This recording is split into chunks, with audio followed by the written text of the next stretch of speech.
Budget తప్ప ఏమీ లేదు, యావరేజ్ మూవీ అంతా విక్రమ్దే ఉంది. Awesome movie, second half super hit, makeup settings excellent. 20 కోట్లలో తీయాల్సింది 150 కోట్లు గబ్బు చేసండి. Regular revenge story. Shankar cinema అనుకొని పోతే మటుకు సుత్తితో కొట్టుకున్నట్టే. మనం most probably it will be a disaster. Shankar గారు ఇప్పుడు దాకా చాలా బాగా సినిమాలు తీశారండి. ప్రతి సినిమాలో కామన్ ఆడియన్స్, మీరు మేము ఎవరు చూసినా అరే మన కామన్గా ఉండే మనిషి ఇలా ఏదో ఒక సూపర్ హీరోలా చేస్తే బాగుంటుంది అనే పాజిటివ్ ఫీలింగ్తో వస్తుంది cinema. First time cinema start అయిన అరగంట నుంచి కూడా ఒక రకమైన నెగిటివ్ ఫీలింగ్ అండి. సినిమాలోనే చాలా నెగిటివ్గా ఉంది అసలు.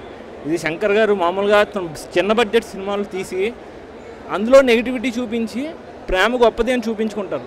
చూసాం, చిన్న బడ్జెట్ సినిమాలు చూసాం. అలా చేస్తే పర్లేదు, ఇంత హై బడ్జెట్ పెట్టి తీసేసి అంత ఆడియన్స్కి అంత ఎక్స్పెక్టేషన్స్ పెంచేసి ఒక సోషల్ కాజ్ లేదు పర్లేదు. పోనీ లవ్ స్టోరీలు తీయడం రాదా అంటే ప్రేమ కూడా తీశారు, జీన్స్ తీశారు. అలా లవ్ స్టోరీ అన్నప్పుడు అలాగే ఎక్స్పెక్ట్ చేస్తాం. కానీ ఒక రకమైన నెగిటివ్ ఫీలింగ్, జుగుప్సాకరంగా ఉన్నాయి చాలా సీన్లు. అతని ఇంటెన్షన్ మంచిదే, పాయింట్ మంచిదే. సీన్ మేకింగ్లో అతను అంత జుగుప్సాకరంగా ఎందుకు తీసుకున్నారో మాత్రం ఒక పండగ సీజన్లో ఇలాంటి డిస్గస్టింగ్ ఫీలింగ్తో బయటికి రాలేమండి. ఇప్పుడు దాకా నేను శంకర్ గారిని రాజమౌళి గారి కన్నా పెద్ద డైరెక్టర్, అసలు సౌత్ ఇండియాకే మంచి చాలా పేరు తెప్పించే డైరెక్టర్ అనుకుంటాం. కానీ దీంతో మొత్తం చించేసుకున్నారండి, మొత్తం ఇమేజ్ని తుడిచిపెట్టేసుకున్నారు అంతే. శంకర్ మూవీస్లో తీసిన మూవీస్లో పెద్ద డిజాస్టర్ ఇది. శంకర్ మూవీస్లో తీసిన అన్నింటిలోకి వెళ్ళా ఒకే ఒక్కడు మూవీ కానీ జెంటిల్మెన్, అపరిచితుడు, రోబో ఒక మెసేజ్ ఎక్స్పెక్ట్ చేస్తున్నారు జనాలు శంకర్ మూవీస్ నుంచి. ఒక మెసేజ్ అది ప్రాపర్గా కన్వే చేయలేకపోయారు, సరిగా లేదు మూవీ. అది కొంచెం ఫస్ట్ హాఫ్ అసలు చాలా బోరింగ్. ఫస్ట్ హాఫ్ అయితే మూవీలో మ్యూజిక్ చాలా బాగుంది. Makeup others, makeup hats off to make up man, credit goes to make up man. And visual effects.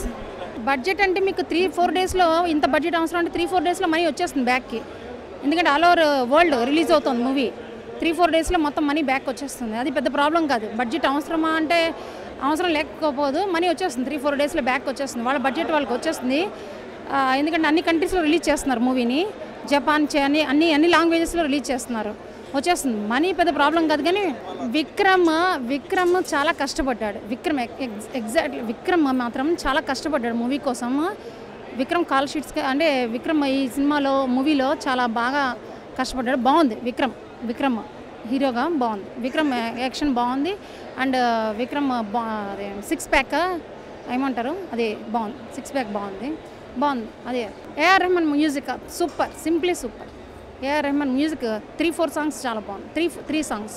పరేషాన్ అయ్యాను ఒక మూవీ ఒక సాంగ్ ఒకటి, and I song title song ఒకటి చాలా బాగుంది.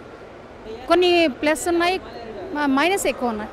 ఏం రిచ్ అయితే రిచ్నెస్ చాలా ఉంది. గ్రాఫిక్స్ బాగున్నాయి, విజువల్ ఎఫెక్ట్స్ అన్నీ బాగున్నాయి. స్టోరీలో దమ్ము లేదు, మెసేజ్ లేదు, ఏం లేదు. స్టోరీలో దమ్ము లేనప్పుడు ఎన్నున్నా ఒకటే.